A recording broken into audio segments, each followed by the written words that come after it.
Now, Far Cry 3, is it a far cry from being any good, or is it worth your valuable gaming time? Let's check it out.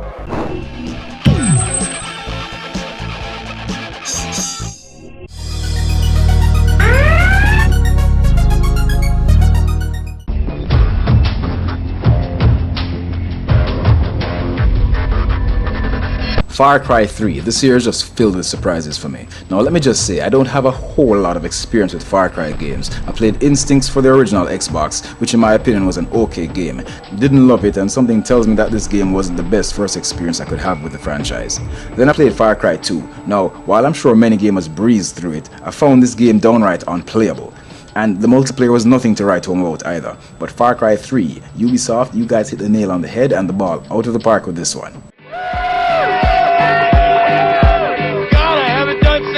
Since I was 20 years old. The story, now, like I said before and will not repeat at length, games and movies, two different takes even if the story is the same. Maybe that's why video game to movie adaptations suck generally. But anyway, you're Jason Brody. You and a bunch of your friends are off on some vacation getaway expedition or something. Like in other Far Cry games, something goes terribly wrong and now you're stuck on an island in the jungle fighting for dear life and the freedom of your remaining friends. You have two main antagonists to get through and a whole bunch of oddball characters with a bit of supernatural mysticism thrown in. It's a decent story. I've seen it before, but to how well the game plays out, to how good the acting and visuals are, by the time you reach mid-game, you'll be totally immersed. Yeah, Hoyt will send dogs to clean out the bodies. Great. Adolf the Psalms, a bomb! Cover me! Another part of the immersion process is the acting, 100% A-list top-of-the-line dialogue. So, whether or not this story has been done before, you'll be too busy being entertained to notice. I can't do this, Grant. Jay, look at me. I can't find Lisa and Riley and the others without you. So pull it together, okay? These characters really sell the game. With the exception of Jason talking to himself, of course. That just sounds way too unrealistic, the things he says to himself. It's obvious that they're there to help you along, but no thanks, Ubisoft. Alright, you can do this. And then the repetitive lines by the enemy. That was a shocker for me, as I expected better from an A-list title like this one. They really overdid it here. It feels like there were like 8 to 10 variations for each group. Yeah, mind your business, recruit. Deeper into the gameplay, I commend Far Cry 3 for its upgrade system. You're able to upgrade not only by experience points, but by hunting, crafting, and buying stuff. A very flexible upgrade system, flexible and useful. You can create items from plants you picked up or animals you gutted or skinned. And at first I thought this whole hunting thing would be just some unnecessary side mission or minigame, but it's quite relevant. You'll find that in order to carry more than one weapon, you'll need to craft a bigger carry bag. And in order to take more money around, you'll need to craft a bigger wallet, and so on. Same goes for the ammo pouches, grenade satchels, etc. You can create different mixes and syringes, so you have a few useful abilities. Some not so useful, but I'm glad they're there anyway. One more useful upgrade on your skill tree would be run and reload. Now, I kinda laughed to myself a bit when I first saw it. I thought the devs over by the battlefield camp and I were the only ones who thought this was necessary. And I'm glad to see Ubisoft's catching on. Call of Duty devs, take note. We're short on time! The graphics in Far Cry 3 are really good. I know the PC version on a powerful rig far surpasses even these visuals on the consoles, but this PS3 version is still up to par. From the environments to the details in the weapons to the cutscenes, well done. I am happy again! Other than their presentation, the stages are well designed.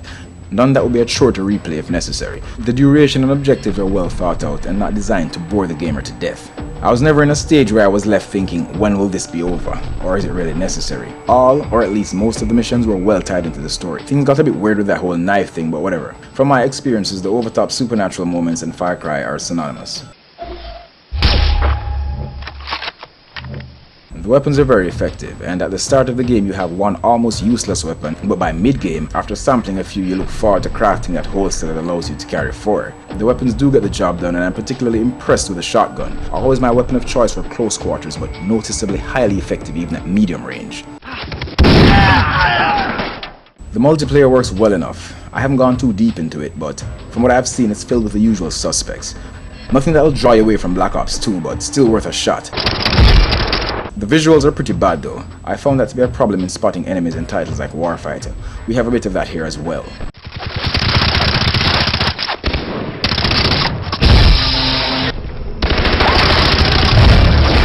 The co-op component, very nice. It's nothing like you'd expect if you're thinking deep mission-based gameplay like you'd have in the campaign though. It's a separate experience entirely. You and 3 others can go up against the island's inhabitants in a Left 4 Dead type experience, with the exception of the zombies of course. Some real fun to be had here. If you get it, I can come pick it up. But there's a big pirate ship you want to take down first. Here are a few things that didn't quite make it for me. No killers, but worth the mention. Let me start with the vehicles, clumsy at best. This is the first part of the game where I thought a nice third-person perspective would come in real handy. Not all of the game of course, but definitely when driving. The controls were not that bad but needed refinement. This is one of those things that were not improved upon from part 2.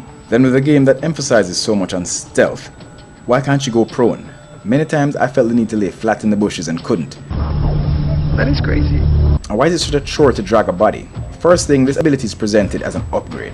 Now while I have no problems with Jason not being able to run and reload at the same time in the beginning as he was a bit of a wuss, in his miraculous rise from zero to hero, he should not need a special upgrade to drag a body. They should have called that particular upgrade common sense actually, cause that's all required in these situations. Why would you stealthily kill someone and not drag the body out of sight? And then after dragging the body with this special perk, after it hits the floor you can't take it up again. That again makes no sense. Maybe the dev should have played some absolution. Shut the up, or you die. The next thing, and also the biggest thing in my opinion, healing. In order to heal yourself, you have to perform this self-surgery.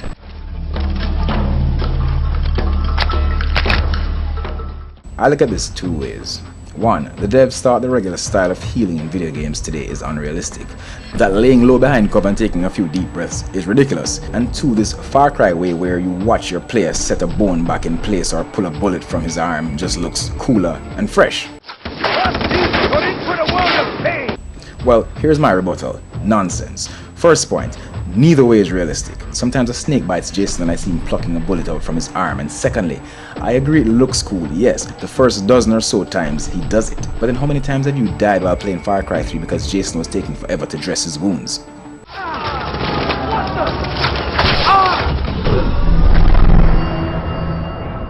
Look, like I said, none of these things take much away from Far Cry 3. I still love the game and I feel these things just take some getting used to. All around, Far Cry 3 is one of the best games I've played all year. I'd advise any gamer, even those who are not fans of the franchise or the genre, to pick this up. Visit Straight Games on the Sovereign Center as soon as you can. I'm sure they have more in stock, new and used. The lab gives Far Cry 3 a 9 out of 10. I'm fair scum at waiting you to stop playing me your fanny, so come on and let's pipe engine up we can go off this island.